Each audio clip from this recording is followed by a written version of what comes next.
Hey everyone, it's Jen with Spirited Saturdays.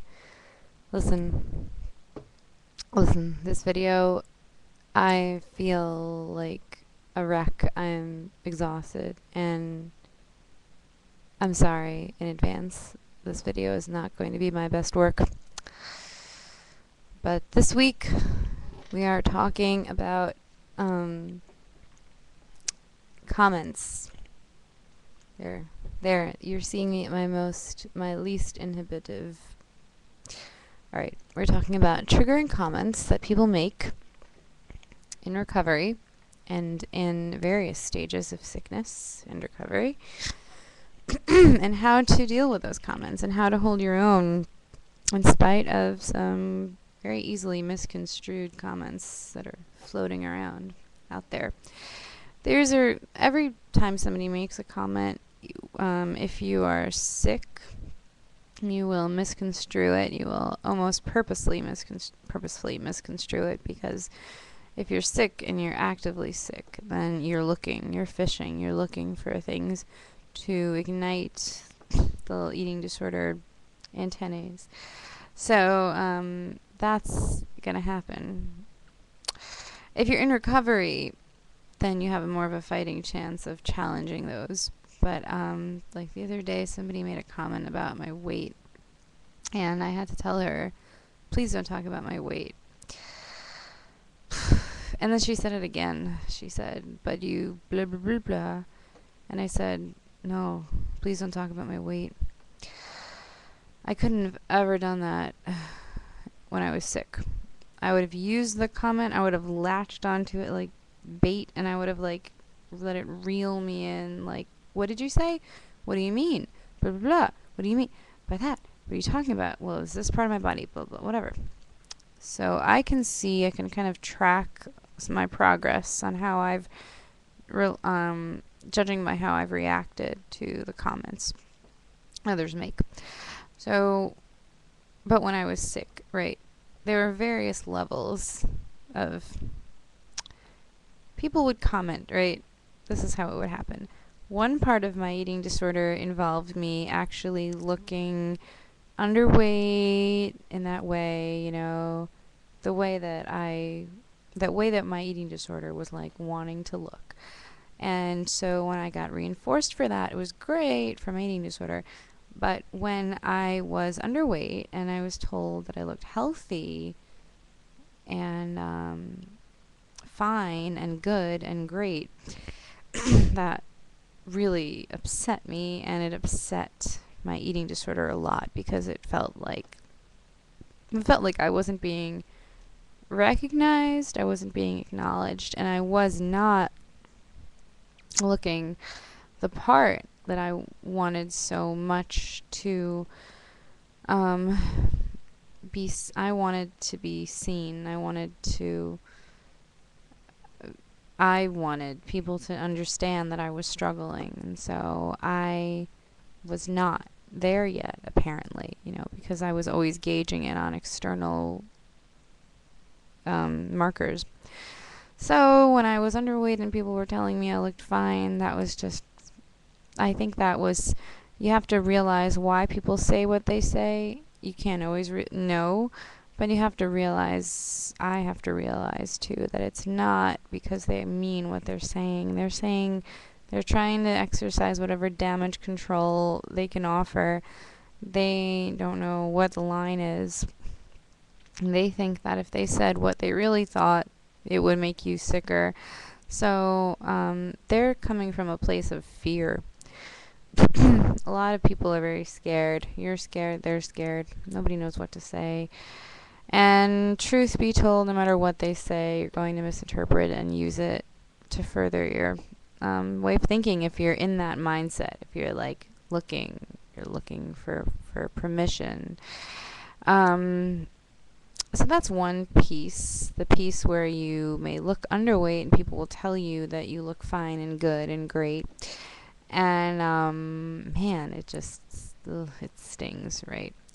Then there's the other piece of you, all taken from personal experience here, of not being underweight, having an eating disorder, and so being told that you look great, you look good, you look fine, like, and sometimes these things are instigated by you because you have an eating disorder, so you look for these things, but often they're not. People will say these things on their own accord. So it's just that you're way more sensitive to hearing them. You'll notice what they say about your body more than you will about something else in the conversation. So it's not like you're necessarily instigating the words that they say, but you're remembering you're selectively prioritizing what you remember, what you take in, as opposed to can you remember the other 95% of the conversation? Maybe, but it won't be as important, and maybe not. So that's one piece. Like, people say you look fine, but your weight might be healthy, but your a healthy weight, whatever, the number of pounds. But that's so ridiculous because, first of all, if you have an eating disorder, no matter what you weigh, you don't look healthy. I mean, there's got to be something. Like, you can't possibly look healthy if you have an eating disorder. Like, your skin is going to be funny, like your hair is going to be funny, like just your eyes, you're going to look sunken in, and you're going to look tired, and you're going to look drained, and you're going to look off color, and there's going to be some sign about you that isn't screaming vibrancy and health. But if people are just looking at weight and they tell you to look fine, that is the most invalidating thing. But it really depends on what kind of eating disorder you have, because if like it doesn't. I mean, I know when I was when I was actively restricting and I was not yet underweight and people told me I looked healthy, it made me want to go further and restrict some more. But when I was bulimic, when I was binge eating, and I understood that my actions were not really leading to weight loss, and I wasn't really trying to lose weight at that point, it would just make me feel like crap. Like, great, thanks a lot.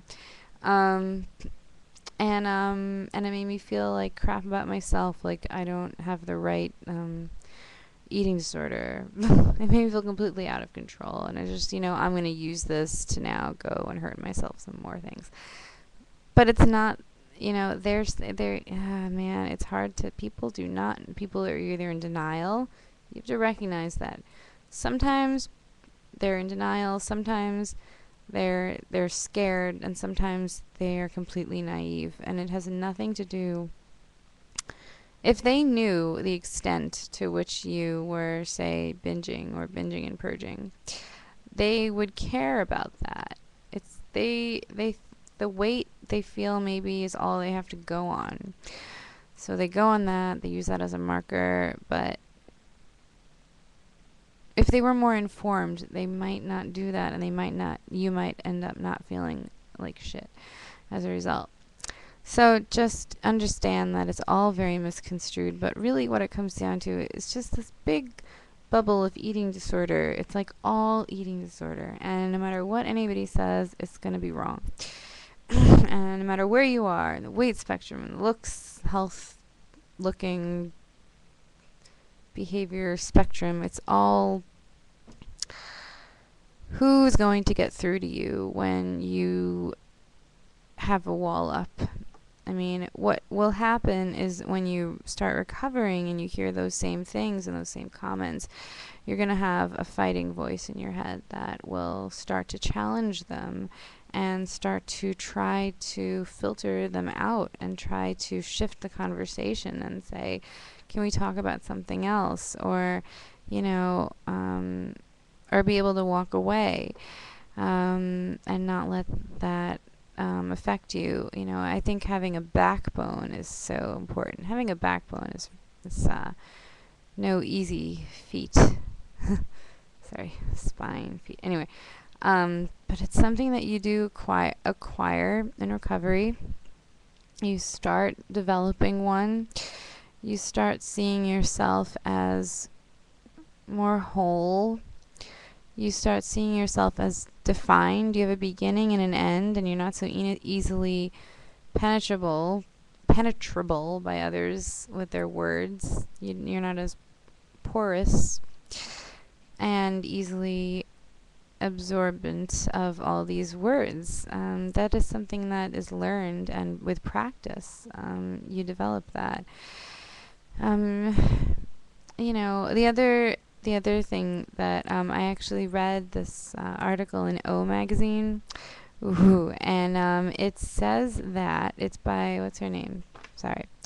It is by a woman named Martha Beck, and it is called In Praise of Rose-Colored Glasses.